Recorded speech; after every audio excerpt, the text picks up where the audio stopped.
The morning sun cast long shadows across the pristine grounds of Kensington Palace as Catherine, Princess of Wales, stepped out of the black Range Rover with practiced grace. Her heels clicked softly against the cobblestone path as she made her way toward the main entrance, where a small crowd of palace staff waited to greet her. Today marked her return from a 3-week charitable tour across Africa, and the exhaustion was evident in her usually bright eyes, though she maintained her characteristic warm smile. Standing at attention near the entrance was Thomas Mitchell, a palace guard who had served the royal family for nearly 15 years. His crisp uniform bore the insignia of his rank, and his posture remained rigid as protocol demanded. Thomas had watched over the royal family through countless events, ceremonies, and private moments. He had been there during the children's first steps, their birthday celebrations, and quiet family dinners. To him, this wasn't just a job, it was a calling that he had dedicated his entire adult life to fulfilling. As Catherine approached, she noticed something different in Thomas's demeanor. Usually, he would offer a subtle nod of acknowledgement, his eyes briefly meeting hers with the respectful familiarity that had developed over years of service. Today, however, his gaze lingered longer than appropriate, and there was something unsettling in his expression that made her unconsciously adjust her handbag strap. "Welcome home, Your Royal Highness," Thomas said, his voice carrying a tone that seemed more personal than the formal greeting she was accustomed to. "I trust your journey was enlightening. Africa has a way of changing people, doesn't it?" Catherine paused, taken aback by the unexpected comment. Palace guards typically limited their interactions to essential communications and formal pleasantries. This level of personal observation crossed the invisible but well-established boundaries that governed their professional relationship.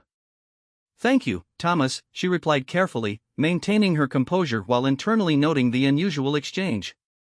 "Yes, it was a meaningful trip." As she continued toward the entrance, Thomas fell into step slightly closer than regulation distance allowed. "I've been following your work there through the news coverage," he continued, his voice dropping to a more intimate level. "The way you connected with those children in the orphanage, it reminded me of my own mother's compassion. She would have admired what you're doing." The comment sent an uncomfortable chill through Catherine. While she appreciated that staff members might feel connected to their work, this level of personal sharing was highly inappropriate. Palace protocol existed not just for ceremony, but for the safety and comfort of the royal family. She quickened her pace slightly, hoping to reach the security of the main building where other staff would naturally create a buffer. "I should let you get settled," Thomas said, but his tone suggested reluctance to end the conversation. "Perhaps we could discuss your experiences further sometime. I have some insights about charitable work that might interest you." Catherine stopped walking and turned to face him directly. "Thomas, I appreciate your dedication to your duties, but personal conversations of this nature aren't appropriate. I'm sure you understand." For a moment, something flickered across Thomas's face, disappointment, perhaps even hurt. But he quickly resumed his professional mask and stepped back to regulation distance. "Of course, Your Royal Highness. My apologies." Despite his words, Catherine noticed that his eyes continued to track her movement as she entered the palace. The interaction left her feeling unsettled in a way she couldn't quite articulate. She had dealt with overzealous staff before, but something about Thomas's approach felt different, more personal and, somehow more concerning. Inside the palace, Catherine was greeted by her private secretary, Margaret Thornton, a sharp-eyed woman in her 50s who had managed royal schedules and protocols for over 2 decades. Margaret's efficient manner and protective instincts had made her invaluable to the royal household, and she had an uncanny ability to read situations and people. "Welcome back, Your Royal Highness," Margaret said with genuine warmth. "I trust the journey wasn't too exhausting? The children are eagerly waiting to see you, they've been counting down the days." "It's wonderful to be home," Catherine replied, but Margaret immediately picked up on the slight tension in her voice. "Is everything all right? You seem a bit concerned about something." Catherine hesitated. She didn't want to make unfounded accusations or create unnecessary drama over what might have been an innocent, if inappropriate, interaction. "It's probably nothing, but I had an odd conversation with one of the guards just now." "Thomas Mitchell. Do you know anything about him?" Margaret's expression became more attentive. "Thomas? Yes, he's been with us for quite some time. Excellent service record, very dedicated. Has there been an issue? Not exactly an issue, but his approach was rather personal. He made comments about my trip and seemed to want to engage in conversation that went beyond professional boundaries. It felt uncomfortable. Margaret made a mental note of this information. Her years of experience had taught her that seemingly minor incidents could sometimes be early warning signs of more serious problems. The royal family's security depended not just on external threats, but on maintaining appropriate relationships with all staff members. "I'll make a note of this," Margaret said carefully. "Has this happened before, or was this the first time you've noticed anything unusual?" "This was the first time he's approached me this way," Catherine replied. "Usually, he's very professional." That's what made it so strange. As they walked through the palace corridors toward the family's private quarters, Catherine couldn't shake the feeling that Thomas's behavior represented something more than simple overenthusiasm for his work.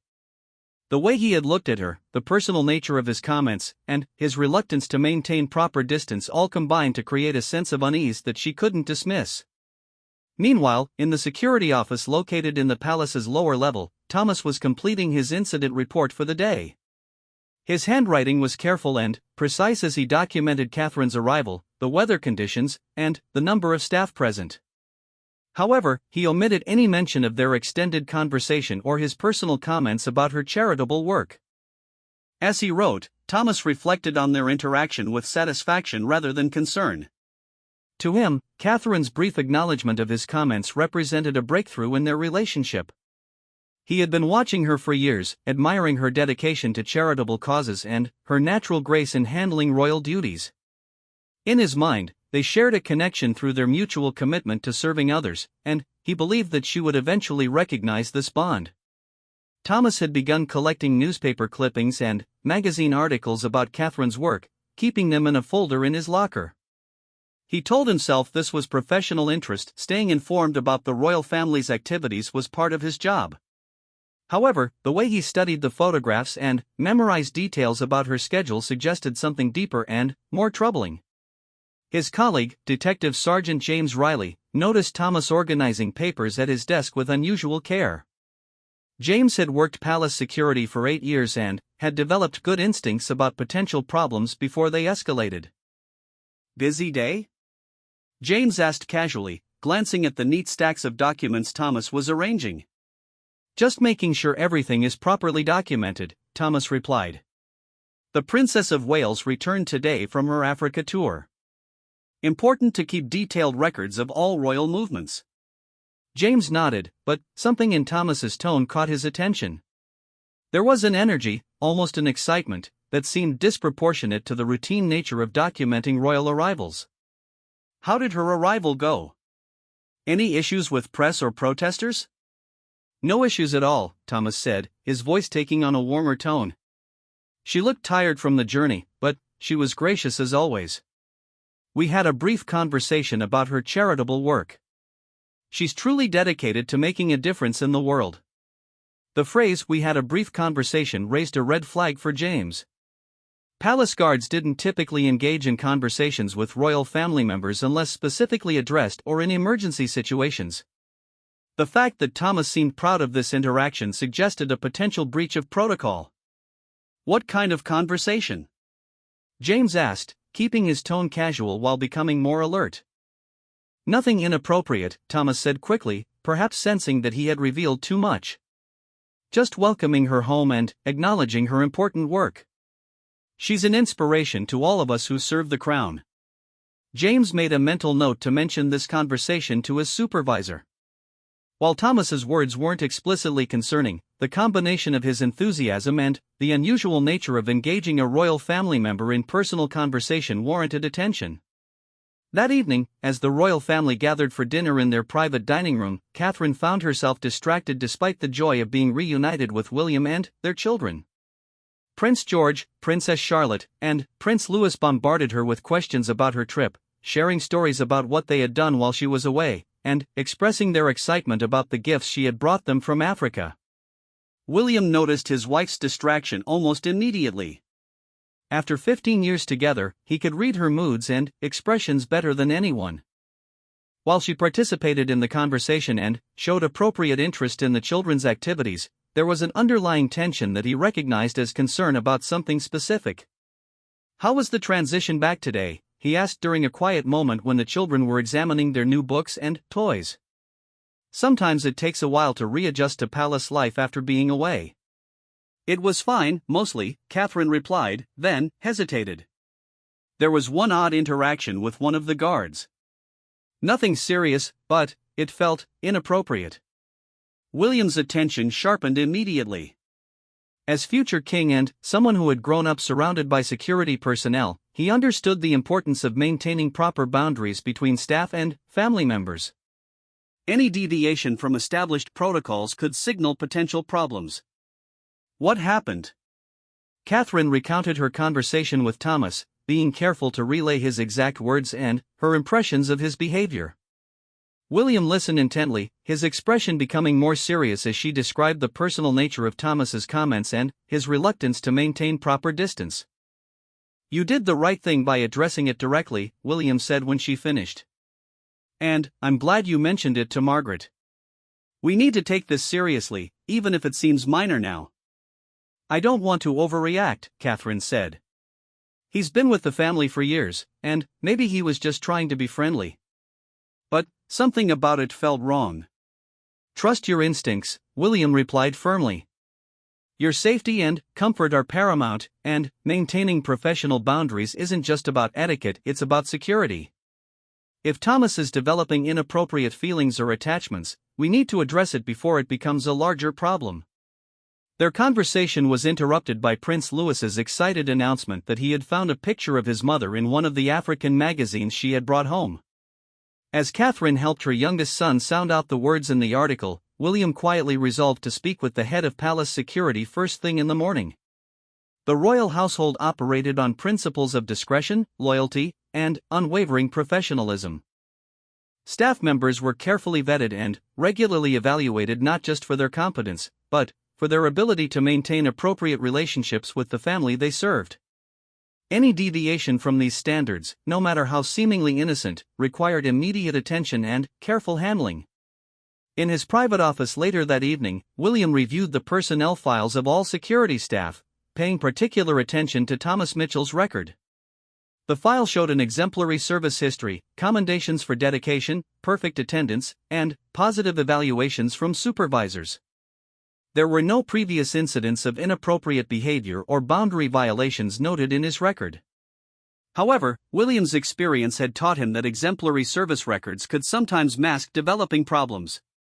People's circumstances, mental states, and motivations could change over time, and regular evaluation of staff was essential for maintaining security and appropriate relationships. As he closed the file, William reflected on the delicate balance required in managing the royal household. Staff members needed to feel valued and respected for their service, but they also needed to understand and maintain clear boundaries. The safety and privacy of his family depended on everyone understanding their role and staying within appropriate limits. The conversation with Catherine had revealed a potential crack in that carefully maintained system, and William knew that swift action would be necessary to address it before it widened into something more serious. Tomorrow would bring difficult decisions about Thomas's future with the royal household, but tonight, William's primary concern was ensuring his wife felt safe and supported in her own home. In the quiet of their bedroom later that evening, as Catherine unpacked her remaining belongings from the Africa trip, she found herself thinking about the broader implications of her interaction with Thomas. The royal family lived their lives in service to the British people, but that service required a level of trust and professionalism from everyone around them that couldn't be compromised. She had spent years building relationships with palace staff based on mutual respect and clear boundaries. The dedication and loyalty of the people who served their household made their public duties possible and their private lives bearable. When those relationships became complicated by personal feelings or inappropriate attachments, it threatened the entire system that allowed them to function effectively. As she placed the last of her African souvenirs on the dresser, Catherine realized that tomorrow would likely bring changes to their household that none of them had anticipated. Thomas's years of faithful service might be ending because of a few inappropriate comments and moments of boundary crossing. While she regretted the necessity of such action, she also understood that maintaining the integrity of their security and staff relationships was essential for everyone's well-being and safety. The next morning arrived with typical British grey skies and a light drizzle that seemed to match the somber mood developing within Kensington Palace. Prince William had scheduled an early meeting with Commander Sarah Davidson, the head of Royal Protection, and Chief Inspector Michael Brooks, who oversaw palace security operations. The meeting was set for 7:30 in the morning, before the normal palace routine began, ensuring privacy for what would likely be a sensitive discussion. William arrived at the security office punctually, carrying a steaming cup of tea and wearing the serious expression that staff had learned to associate with important matters requiring immediate attention. Commander Davidson, a woman whose 25-year career had taken her from street policing to protecting the highest levels of government, was already present with a thick folder containing personnel files and security protocols. "Good morning, Your Royal Highness," she said, standing as William entered the conference room. "Chief Inspector Brooks will be joining us momentarily. I understand there was an incident yesterday that requires our attention." "Yes," William replied, settling into his chair and placing his tea on the polished table. "My wife had an uncomfortable interaction with one of our guards, Thomas Mitchell. I need to understand whether this represents an isolated incident or part of a developing pattern that could pose security concerns." Chief Inspector Brooks entered at that moment, carrying his own files and wearing an expression that suggested he had already begun investigating the matter. His methodical approach to security issues had earned him respect throughout the royal household, and his ability to handle sensitive situations with discretion had made him invaluable during his 8 years of service. "Your Royal Highness," Brooks said with a respectful nod. "I've spent the morning reviewing Thomas Mitchell's recent duty assignments and speaking with his colleagues. There are some concerning developments that I believe warrant immediate attention." William gestured for both security officials to sit, then leaned forward attentively. "Please, tell me what you found." Commander Davidson opened her folder and extracted several documents. "Thomas Mitchell has served the royal household for 14 years and 8 months. His record has been exemplary until recently. However, when I spoke with his supervisors this morning about yesterday's incident, some patterns began to emerge that none of us had fully recognized until now." She spread out several duty rosters and assignment sheets on the table. "Over the past 6 months, Thomas has consistently requested assignments that would place him in proximity to the Princess of Wales. When she travels, he volunteers for extra shifts. When she has public engagements, he ensures he's part of the security detail. Initially, this seemed like dedication to duty, but, given yesterday's incident, it appears to represent something more concerning." Chief Inspector Brooks added his own observations. "I spoke with Detective Sergeant Riley this morning. He mentioned that Thomas had seemed unusually excited about documenting the princess's return yesterday and had made comments about having a conversation with her. When pressed for details, Thomas became defensive and tried to minimize the interaction." William felt a cold certainty settling in his stomach.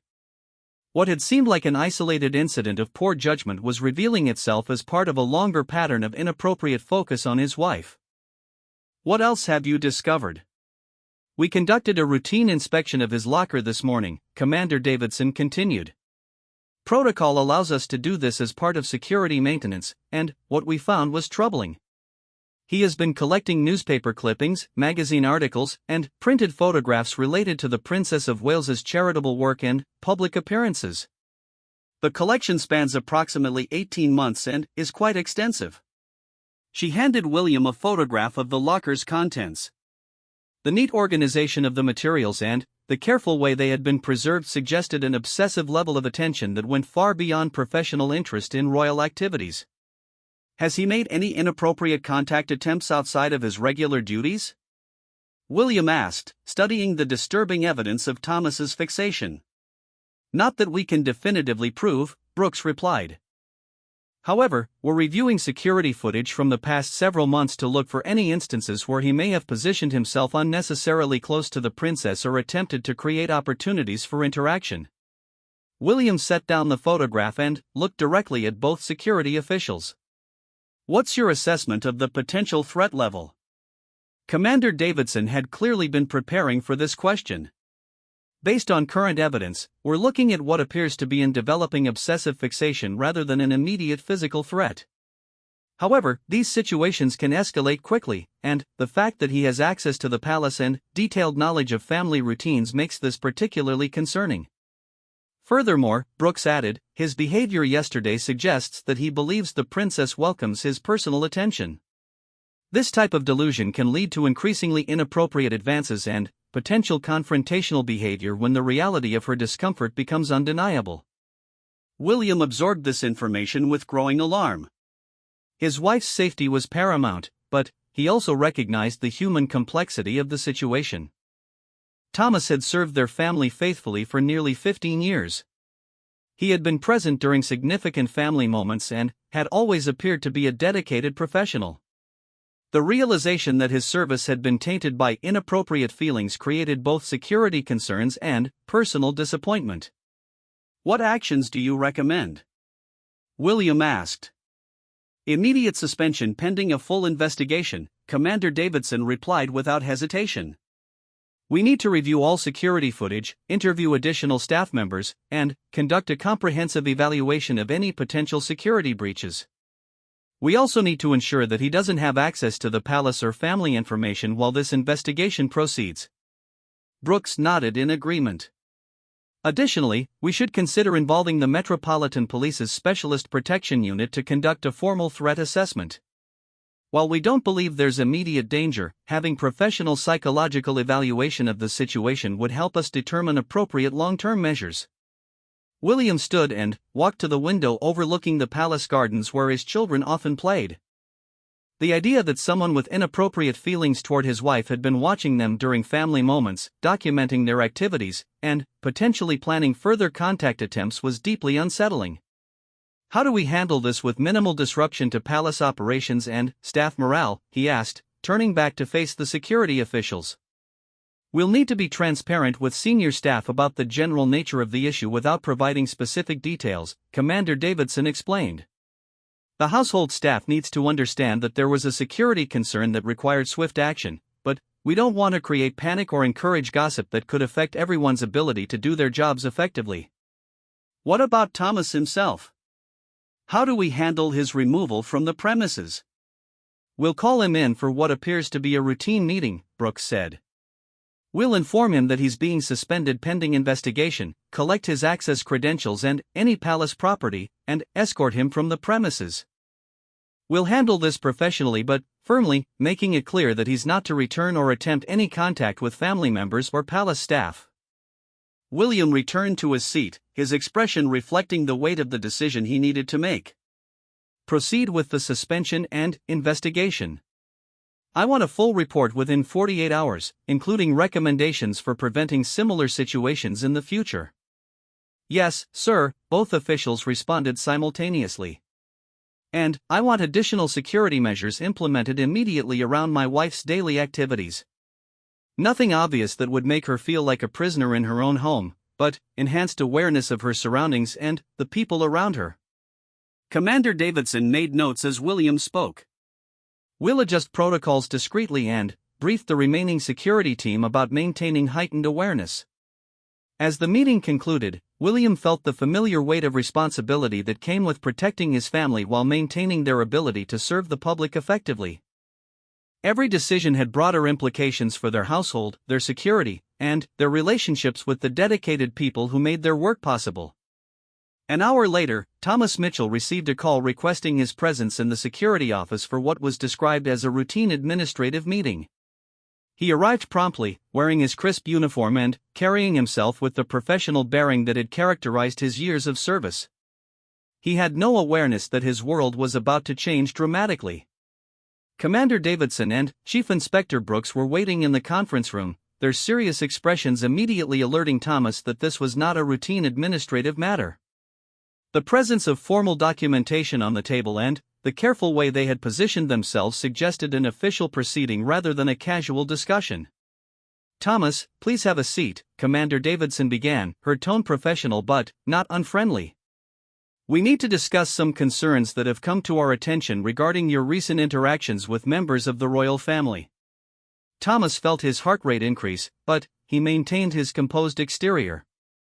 I'm not sure what you're referring to, ma'am. I've followed all protocols and procedures in my interactions with the royal family. Yesterday, you engaged in personal conversation with the Princess of Wales that went beyond appropriate professional boundaries, Brooks said, consulting his notes. She reported feeling uncomfortable with your comments about her charitable work and your suggestion of future personal discussions about your insights into such work. The color drained from Thomas's face as he realized that his attempt to connect with Catherine had been reported and was now being treated as a serious breach of protocol. I was simply welcoming her home and expressing appreciation for her dedication to charitable causes. I meant no disrespect or inappropriate behavior. We've also discovered an extensive collection of materials related to the Princess of Wales in your personal locker, Commander Davidson continued. This suggests a level of personal interest that goes beyond professional duties and raises concerns about your motivations and judgment. Thomas's hands began to tremble slightly as he understood the gravity of the situation developing around him. I keep informed about all royal family activities as part of my responsibilities. If I've collected more materials about the Princess of, you're prohibited from returning to palace grounds or attempting any contact with royal family members or palace staff during the investigation period. Thomas stared at the document, his hands shaking as the reality of his situation began to sink in. His career, his identity, and his sense of purpose were all tied to his service to the royal family. The idea of being barred from the palace and losing his position felt like losing everything that gave his life meaning. This is a misunderstanding, he said desperately. I've dedicated my entire adult life to serving and protecting this family. The Princess of Wales knows that my intentions are honorable. If I could just speak with her directly, I could explain. Thomas, Brooks interrupted firmly, any attempt to contact the Princess of Wales or any other family member would constitute a serious violation that could result in criminal charges. You need to understand the severity of this situation and cooperate fully with our investigation. As Thomas slowly removed his access badge and placed it on the table, his mind raced through the events that had led to this moment. His genuine admiration for Catherine's charitable work had evolved into something more personal over the months and years of watching her dedication to helping others. He had begun to see their shared commitment to service as a connection that transcended the normal boundaries between royal family members and staff. In his mind, their brief conversation yesterday had been a breakthrough, a moment when she had acknowledged his personal observations about her work and seemed receptive to his insights. The reality that she had felt uncomfortable and reported his behavior as inappropriate was devastating and confusing. Can I ask how long the investigation will take? Thomas asked quietly, still clinging to hope that this situation might somehow be resolved in his favor. That will depend on what our investigation reveals, Commander Davidson replied. We'll be thorough but expeditious. In the meantime, you should consider seeking legal counsel and perhaps professional support to help you understand and address the behavioral patterns that led to this situation. As Thomas was escorted from the palace premises, he passed by the gardens where he had spent countless hours standing guard, the corridors where he had watched the royal children grow up, and the entrances where he had greeted countless visitors and dignitaries. Each familiar sight reinforced the magnitude of what he was losing and the uncertainty of what his future would hold. The palace staff who witnessed his departure whispered among themselves, speculating about what could have caused such a dramatic action against a long-serving and seemingly reliable colleague. The atmosphere throughout the household became tense as everyone wondered whether additional changes might be coming and what this incident meant for the security and stability they had all taken for granted. Word of Thomas's suspension reached Catherine through Margaret Thornton, who delivered the news with characteristic discretion and professionalism. Catherine felt a mixture of relief that the situation was being addressed and sadness that a long-serving staff member's career had been derailed by inappropriate behavior. That evening, as the family gathered for dinner, Catherine noticed additional security personnel positioned discreetly around the dining area. William had clearly implemented enhanced protective measures without making them intrusive or obvious. The children chatted normally about their day's activities, unaware of the dramatic changes that had occurred in their household's security arrangements. The investigation into Thomas Mitchell's behavior and the potential security implications of his fixation on Catherine would continue for several more days, but the swift action taken to remove him from the palace had already restored a sense of safety and appropriate boundaries that was essential for the royal family's well-being and effective functioning. 3 days had passed since Thomas Mitchell's suspension, and the atmosphere within Kensington Palace remained tense as the investigation continued to unfold. Detective Chief Inspector Amanda Walsh from the Metropolitan Police's Specialist Protection Unit had arrived to conduct a comprehensive threat assessment, bringing with her a team of specialists trained in analyzing potentially dangerous obsessive behaviors. Her presence added gravity to a situation that was proving more complex than initially anticipated. In the temporary incident room established in the palace's administrative wing, evidence boxes lined the walls containing hundreds of photographs, newspaper clippings, and handwritten notes that Thomas had collected over 18 months.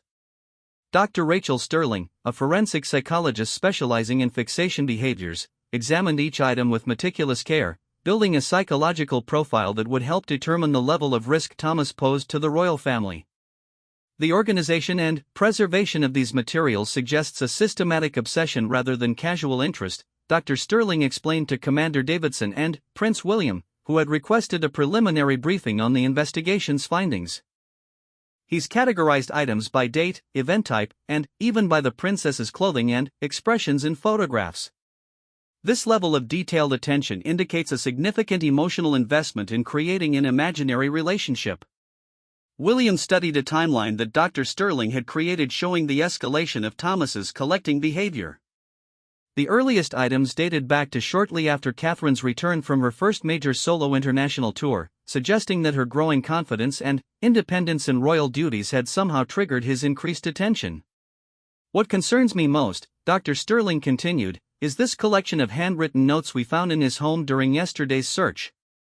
She handed William a folder containing photocopies of several pages written in Thomas's careful handwriting. These appear to be imaginary conversations between himself and the princess, scenarios where he offers advice about charitable work and she expresses gratitude for his insights and support.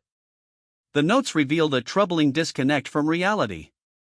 Thomas had written detailed dialogues where Catherine sought his opinion on various charitable initiatives, thanked him for his understanding of her dedication to service, and expressed appreciation for having someone who truly understood her commitment to helping others. The conversations progressed over time to become increasingly intimate, with Thomas imagining that Catherine confided in him about the pressures of royal life and her appreciation for his steady presence and support. Has he made any attempts to contact the princess or any family member since his suspension? William asked, his concern deepening as he realized the extent of Thomas's delusional thinking.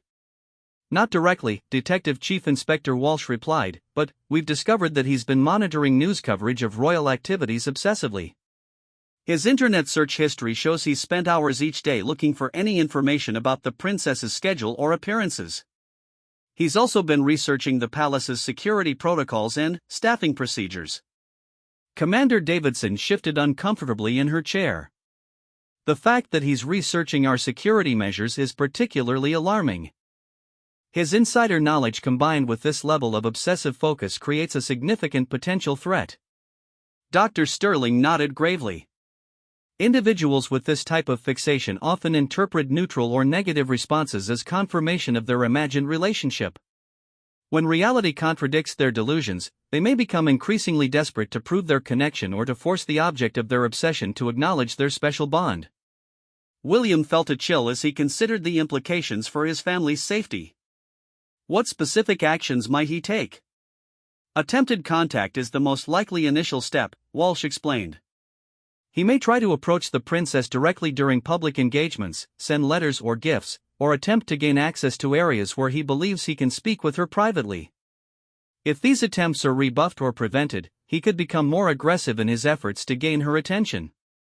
The psychological profile suggests he genuinely believes his feelings are reciprocated, Dr. Sterling added.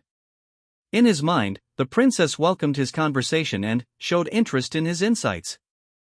Her report of feeling uncomfortable directly contradicts his interpretation of their interaction, which creates cognitive dissonance that he may resolve by convincing himself that others are preventing her from expressing her true feelings toward him.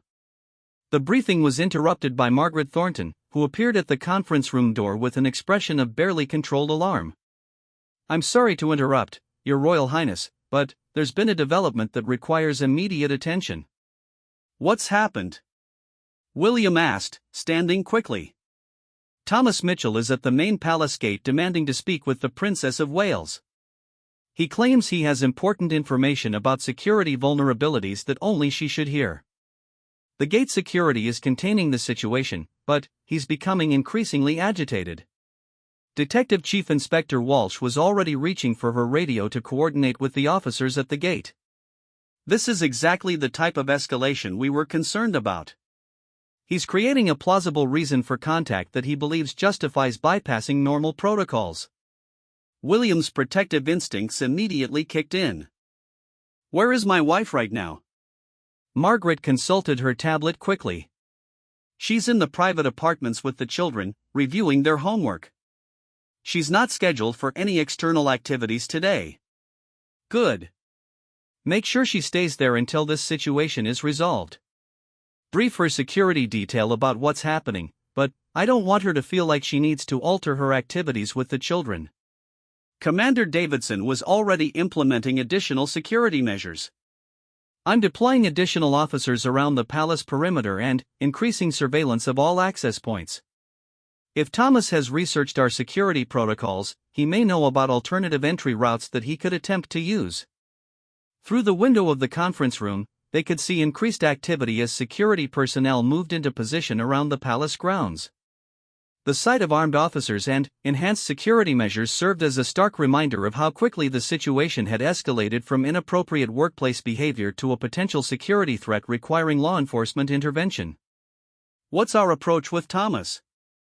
William asked. "How do we handle his demand to speak with my wife?" Detective Chief Inspector Walsh had dealt with similar situations throughout her career. "We need to de-escalate without validating his delusions. I'll speak with him personally, acknowledge his concerns about security, but make it clear that there are proper channels for reporting such information that don't involve direct contact with family members." Dr. Sterling offered additional guidance. "It's crucial that no one suggests the princess might speak with him later or that his information might be valuable. Any indication that his approach could eventually succeed will reinforce his belief that persistence will be rewarded." Meanwhile, at the palace's main entrance, Thomas paced anxiously behind the security barrier that separated him from the palace grounds he had once patrolled with authority and pride. His civilian clothes looked disheveled, and his usually meticulous grooming showed signs of stress and sleepless nights. The security officers who knew him from years of working together watched with a mixture of sympathy and wariness as their former colleague displayed behavior none of them would have predicted. "I need to speak with the Princess of Wales about critical security information," Thomas repeated to Sergeant Collins, who had been stationed at the gate. "There are vulnerabilities in our protection protocols that could put her and the children at risk. She needs to know about these issues immediately." Sergeant Collins maintained his professional demeanor while following the instructions he had received from his superiors. "Thomas, you know that any security concerns need to be reported through proper channels. If you have specific information, I can connect you with Commander Davidson or Chief Inspector Brooks." "No, you don't understand," Thomas insisted, his voice becoming more urgent. "This information is too sensitive for normal channels. There are people within the security structure who can't be trusted. The princess needs to know about this personally so she can take appropriate action to protect her family." The sergeant recognized the circular logic that was driving Thomas's insistence on direct contact. In his mind, any refusal to arrange a meeting with Catherine only confirmed his belief that others were preventing her from receiving critical information that he needed to share with her. Detective Chief Inspector Walsh arrived at the gate with two colleagues, approaching Thomas with calm authority.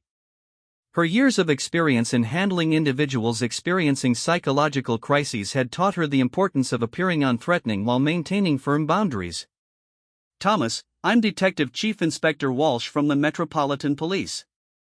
I understand you have concerns about security matters that you believe need immediate attention." Thomas turned toward her eagerly, seeing her senior rank as validation that his concerns were being taken seriously. "Yes, exactly. There are serious vulnerabilities that could compromise the royal family's safety. I've identified specific weaknesses in our protocols that need to be addressed immediately. That's very responsible of you to report these concerns, Walsh said, her tone respectful but firm. Security is obviously our highest priority. However, I'm sure you understand that there are established procedures for reporting and investigating potential security issues. These procedures exist to ensure that sensitive information is handled properly and that appropriate action can be taken. But the Princess of Wales needs to know about these issues personally, Thomas insisted. She has a right to understand the risks her family faces and to make informed decisions about additional protective measures. Dr. Sterling, who had positioned herself where she could observe Thomas's behavior and body language, noted the increasing agitation in his voice and the repetitive nature of his demands. His fixation on speaking directly with Catherine was overriding his rational understanding of security protocols and appropriate channels for reporting concerns. Walsh continued her careful approach. Thomas, I want to assure you that any legitimate security concerns you've identified will be thoroughly investigated by the appropriate authorities. However, direct contact with family members is not part of the proper reporting process, as I'm sure you learned during your years of distinguished service. For a moment, something in Walsh's acknowledgement of his service record seemed to penetrate Thomas's agitation. His posture relaxed slightly, and he appeared to be considering her words. However, his underlying obsession quickly reasserted itself. You don't understand the significance of what I've discovered, he said, his voice becoming more desperate. The princess and I have discussed her commitment to charitable work and her dedication to protecting others. She trusts my judgment and would want to know about these security issues. If you prevent me from speaking with her, you're putting her family at risk. The reference to previous conversations with Catherine and his claim of her trust confirmed Dr. Sterling's assessment about his delusional interpretation of their brief interaction. In Thomas's mind, their uncomfortable exchange had been transformed into evidence of a special relationship that justified his current demands. Back in the palace, Catherine was helping Prince Louis with his reading exercises when Margaret Thornton appeared at the door of the family sitting room. The children looked up briefly but returned to their activities, accustomed to staff members occasionally needing their mother's attention for various matters. I need a brief word, Your Royal Highness, Margaret said quietly, indicating that she should step into the adjacent room. Catherine joined Margaret in the hallway, noting the serious expression on her secretary's face. What's happening? You look concerned. Thomas Mitchell is at the main gate requesting to speak with you. He claims to have security information that requires your immediate attention. The situation is being handled by Detective Chief Inspector Walsh and Commander Davidson, but I wanted you to be aware of the development. Catherine felt a familiar uncomfortable sensation as she processed this information. The fact that Thomas was actively seeking contact with her confirmed that his behavior 3 days earlier had been part of a larger pattern rather than an isolated incident of poor judgment. How is he behaving? Is he threatening or aggressive? Not aggressive, but he's persistent and appears to be experiencing some disconnect from reality regarding the appropriateness of his request. Dr. Sterling believes he's interpreted your previous interaction as validation of his inappropriate feelings and is now acting on those delusions. The realization that her polite but firm response to Thomas's inappropriate comments had somehow been twisted in his mind to justify continued pursuit of contact was deeply unsettling. Catherine understood that she was dealing with someone whose perception of reality had been distorted by obsessive feelings that he couldn't or wouldn't control. What do they need from me? Nothing right now. They want you to continue with your normal activities and avoid any actions that might be interpreted as acknowledgement of his presence. If the situation escalates, they may need to implement additional security measures, but, for now, they're confident they can handle it without disrupting your day with the children. Catherine nodded, appreciating the professional way her security team was managing the situation. However, she couldn't shake the feeling that this confrontation at the gate was likely just the beginning of what could become a more serious and sustained problem. As she returned to help Louis with his reading, Catherine found herself hyper-aware of every sound and movement around the palace. The knowledge that someone with obsessive feelings toward her was actively seeking contact created a sense of vulnerability that was difficult to dismiss, even within the supposedly secure environment of their home. The resolution of the immediate situation at the gate would come within the next hour, but the larger questions about Thomas's mental state and the potential for future contact attempts would continue to evolve over the days and weeks ahead. For now, Catherine focused on maintaining normalcy for her children while trusting that the security professionals around her would handle the complex challenge of keeping her family safe from someone who had once been trusted to protect them. The standoff at the palace gate extended into its second hour as Thomas Mitchell remained steadfast in his demands to speak directly with the Princess of Wales. Detective Chief Inspector Walsh had tried multiple approaches to de-escalate the situation, but each attempt to redirect him through proper channels only seemed to increase his desperation and reinforce his conviction that others were deliberately preventing Catherine from receiving vital information that only he could provide. Dr. Sterling observed from a discreet distance, taking detailed notes about Thomas's behavior patterns, speech rhythms, and emotional responses. His deteriorating appearance and increasingly erratic reasoning suggested that the stress of his suspension and the collapse of his carefully constructed fantasy about his relationship with Catherine were pushing him toward a psychological crisis that could become dangerous if not handled properly. "He's not responding to logical explanations about proper protocols," Walsh reported to Commander Davidson via radio. "His fixation on direct contact with the princess is overriding his ability to process information rationally. We may need to consider more decisive intervention." Inside the palace, Prince William had been monitoring the situation while maintaining his scheduled meetings and duties. However, as the hours passed without resolution, he made the decision to personally assess the circumstances and determine what additional measures might be necessary to protect his family's safety and restore normal operations to their household. William approached the window overlooking the main entrance, where he could see Thomas pacing behind the security barrier while gesturing animatedly to the officers surrounding him. The sight of someone who had once stood guard over his children now representing a potential threat to them created a profound sense of betrayal and anger that William had to carefully control. "What's his current mental state?"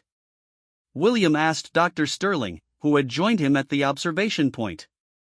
"He's experiencing significant psychological distress," she replied.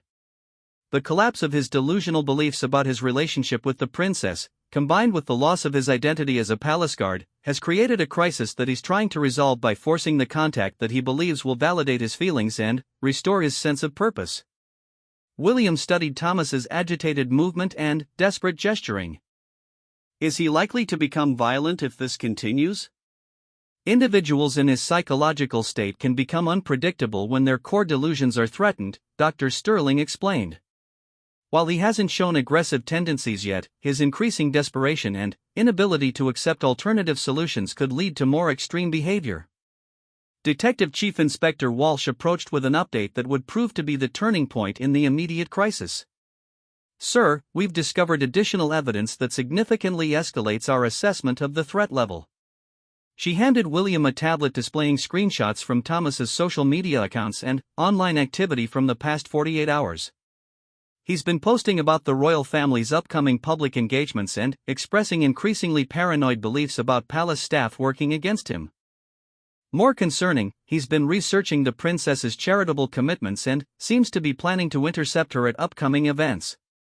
The screenshots revealed a disturbing progression of posts where Thomas claimed that palace authorities were preventing him from sharing critical security information with Catherine, and that he would need to find alternative ways to ensure her safety. He had identified 3 upcoming events where she would be appearing publicly and had posted detailed observations about security arrangements and potential vulnerabilities. "This moves us from dealing with inappropriate workplace behavior to preventing potential stalking and harassment," Walsh continued. "His online activity suggests he's planning to pursue contact attempts outside of palace grounds where we have less control over the environment." William felt cold certainty settle over him as he realized that Thomas's fixation had evolved beyond seeking validation into actively planning to circumvent security measures. The safety of his wife during her public duties, which were essential to her role and their service to the British people, was now at risk. "What are our options for addressing this decisively?" "We have sufficient evidence to seek a restraining order that would legally prohibit him from approaching the princess or any family member," Walsh explained. "We can also pursue charges related to his misuse of palace resources and potential stalking behavior." However, given his deteriorating mental state, we should also consider involuntary psychological evaluation to ensure he receives appropriate treatment. Commander Davidson joined the discussion with additional recommendations. We need to brief the princess about the elevated threat level and implement enhanced security protocols for all her upcoming public appearances. We'll also need to review our staff vetting procedures to identify how we missed the warning signs of his developing obsession. The decision William faced involved balancing compassion for someone who had served their family faithfully for years against the paramount need to protect his wife and children from someone whose behavior had become increasingly unpredictable and potentially dangerous. At the gate, Thomas's behavior was becoming more erratic as his demands continued to be refused. He had begun shouting accusations that palace staff were corrupting security protocols and putting the royal family at risk through their interference with his attempts to help. His voice carried across the palace grounds, creating a disturbance that was beginning to attract attention from media outlets and curious observers. "The princess knows she can trust me," Thomas shouted at Sergeant Collins. "I've protected this family for 15 years. I've watched her children grow up, I've stood guard while they played in the gardens, I've dedicated my life to their safety. She would want to hear what I have to tell her." Dr. Sterling noted that Thomas's references to watching the children and his claims of intimate knowledge about family life were revealing the depth of his inappropriate attachment to the royal household. His identity had become so intertwined with his role as their protector that he couldn't accept that his services were no longer wanted or appropriate. "I need 5 minutes with her," Thomas continued, his voice becoming increasingly desperate. "Just 5 minutes to explain the security risks and show her the evidence I've gathered. After that, I'll leave quietly and return to my duties. She'll understand once she sees what I've discovered." The promise to return to his duties revealed that Thomas still believed his suspension was temporary and that proving his value through sharing security information would restore his position and validate his special relationship with Catherine. This level of disconnection from reality confirmed Dr. Sterling's recommendation for immediate psychological intervention. Inside the palace, Catherine had been monitoring the situation through updates from Margaret Thornton while maintaining her activities with the children. However, the extended duration of Thomas's presence and his increasingly agitated behavior was creating stress throughout the household that couldn't be ignored indefinitely. "Mummy, why are there more guards outside today?" Princess Charlotte asked during their afternoon art session. Her observant nature meant that she had noticed the increased security presence around the palace grounds. Catherine chose her words carefully, not wanting to frighten the children while being honest about the situation. "Sometimes we need extra security people to make sure everyone stays safe. It's nothing for you to worry about, sweetheart." Prince George looked up from his painting with the serious expression he had inherited from his father. "Is someone trying to hurt us?" "No, darling. The security people are just being extra careful today. We're perfectly safe here in our home." Despite her reassuring words to the children, Catherine felt the weight of the situation affecting her ability to maintain the normal atmosphere that was so important for their well-being. The knowledge that someone with obsessive feelings toward her was actively seeking contact created an underlying tension that was difficult to hide completely. Margaret appeared at the door of the art room with another update. "Your Royal Highness, Prince William would like to speak with you privately when you have a moment." Catherine arranged for the children's nanny to continue supervising their art projects and joined William in his private study.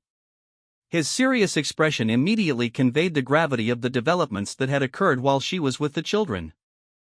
"The situation with Thomas has escalated beyond what we initially anticipated," William said without preamble. "He's been planning to approach you at upcoming public events, and his behavior suggests a level of obsession that poses a genuine security threat." Catherine sat down heavily as the full implications of this information became clear. "What does this mean for my upcoming engagements?" "We'll need to implement enhanced security measures for all public appearances," William replied. "Detective Chief Inspector Walsh is confident that we can manage the risks, but you should be aware that Thomas's behavior has moved beyond inappropriate workplace conduct into potential stalking territory. The realization that her normal activities, the charitable work and public engagements that formed the core of her royal role would now require additional security measures because of one individual's obsession was deeply frustrating." However, Catherine also understood that her safety was essential not just for her own well-being, but for her ability to continue serving the causes and communities that depended on her support. "How do we resolve this situation permanently?" she asked. "Legal intervention," William said firmly.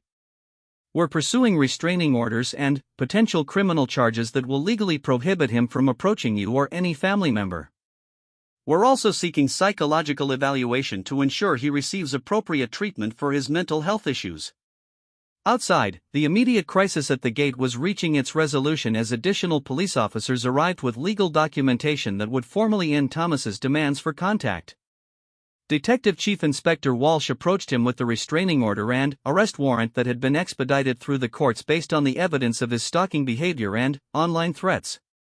"Thomas Mitchell, you are under arrest for stalking, harassment, and violation of security protocols," Walsh announced, her voice carrying the authority of law enforcement rather than the negotiating tone she had used earlier. The formal arrest seemed to break through Thomas's defensive delusions for the first time that day.